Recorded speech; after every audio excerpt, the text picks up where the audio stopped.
Belgiya poytaxti Brüsselda ochilgan xalqaro Uyg'ur munbiri tunugun g'albilik oyoqlashdi.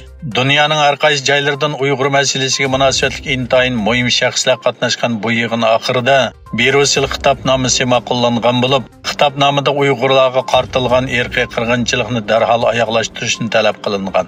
9 noyabr Yevropa parlamentida boshlangan xalqaro Uyg'ur munbiri yig'ini Xitoyning jazo lagerini taqash, Uyg'ur irqiy qirg'inchiligiga xotim berishning konkret chora-tadbirlari ustida izlanishni maqsad qilgan bo'lib, har qaysi ellardan kelgan tadqiqotchilar, diplomatlar, parlament a'zolari bu xususda o'zlarining qarashlarini sharhlab o'tgan. 10 noyabr kuni oxirlashib, Brüssel xitobnomasi e'lon qilingan. Bu xitobnoma Xitoyning 73 yildan buyon Sharq Turkiston xalqi ustidan elib borgan zulmlari va navbatda ijro qilayotgan irqiy qirg'inchilik siyosatlari qattiq ayblangan. 9 noyabr Yevropa parlamentida Uyg'ur do'stlik guruhi qaytadan qurildi. Qurilish murosimiga Yevropa parlamentining Shvetsiyalik a'zosi David Liga riyosatchilik qildi. Mazkur do'stlik guruhining qo'sh raisligini parlamentning Fransiya vakili Rafael Glucksmann va David Liga qatorliqlar ustiga oldi. Uyg'ur do'stlik guruhining qurilish murosimida so'z qilgan Amerika Xalqaro diniy erkinlik komitetining raisi Nuri Turkel bu murosimga hozir bo'lgan parlament a'zolariga rahmat etdi. Xinhua agentligining xabariga qaraganda, Xi Jinpingning riyosatchiligidagi siyosiy biro ijroiya komiteti yig'inida atalmish nol Covid strategiyasida ching turish qarori chiqarilgan. Bu komitet texmi aniq va nishonliq usullarni taraqqiy qildirishga chaqirdi.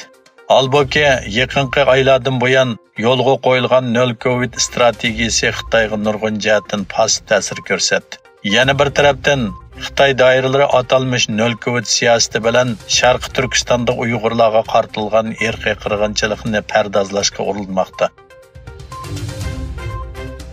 Kanada Tashqi ishlar ministri Melanie Joly 9 noyabr kuni qilgan so'zida Kanadaliklar Xitoy bilan savdo qilishning geosiyosiy xavfini o'ylanib qo'yish kerak degan. Melanie Joly bu so'zlarni Toronto universiteti Monik yer shari ishlari va ommaviy siyosatlar fakultetida so'zlangan nutqida qilgan. U shu kundagi so'zida Xitoy komitetining Uyg'urlarga qilayotgan muomalasi va Xitoy shakllantirishga urinayotgan dunyo haqida bir qator keskin so'zlarni qilgan. Xitoy Tashqi ishlar ministrligining bayonotchisi Jolijan chorshanba kuni o'tkazilgan muxbirlarni kutilish yig'inida Amerikaning Trump davrida yo'lga qo'yilgan Xitoy armiyasi bilan munosabati bor shirkatlarga mablag' selishni cheklash qarorini davomlashtirishga qat'iy qarshi turganligini bildirdi. Xabar qilinishicha, Tailandning poytaxti Bangkokdagi Suvarnabhumi aerodromida Xitoydan kelgan bir sayohatchining chamadonidan 10 kilogrammga yaqin quritilgan shaparang va cho'chqa go'sht topilgan. Shaparang va cho'chqa go'shti Afrika cho'chqa zukumi virusi va ajallik nipah virusi gumoni bilan tajribaxonaga evatildi.